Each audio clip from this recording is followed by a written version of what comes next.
एक बार श्री कृष्ण भोज करने बैठे थे। रुक्मिणी जी ने 56 भोग की थाली सजा दी थी और श्री कृष्ण को भोजन करा रही थी।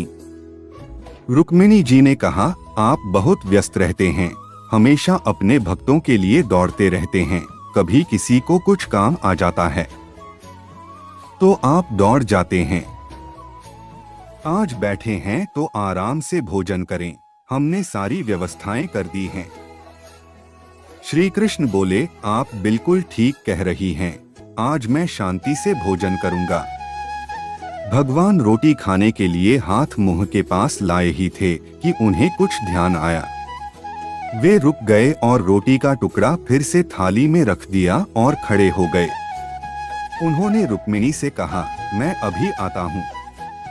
रुक्मिणी ने कहा, अब आप खाना छोड़कर कहाँ जा रहे हैं? श्री कृष्ण बोले, मेरा एक भक्त है, बहुत डूबकर मेरी भक्ति करता है। वह औघड़ जैसा रहता है तो लोग उसे पागल कहते हैं।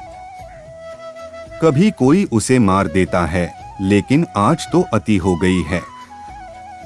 लोग उसे पत्थर मार रहे हैं।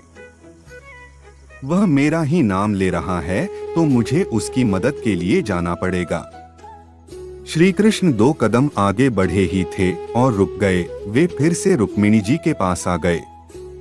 रुक्मिणी जी ने पूछा, आप तो लौट आए, क्या हुआ? आप भक्त की मदद के लिए नहीं जा रहे हैं?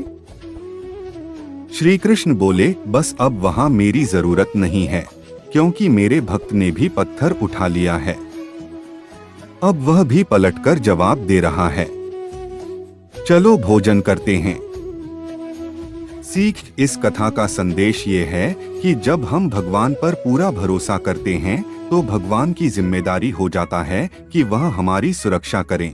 लेकिन जब हम खुद को श्रेष्ठ मानकर अहंकार वश काम करने लगते हैं तो भगवान मदद नहीं करते हैं, क्योंकि आपने अपनी बदला लेना शुरू कर दिए हैं। इसका ये मतलब नहीं है कि हमें कर्म नहीं करना है, हमें कर्म करना है, लेकिन क्रोध और अहंकार न करें। जो कुछ हमें मिला है उसे भगवान की कृपा माने, खुद पर घमंड न करें।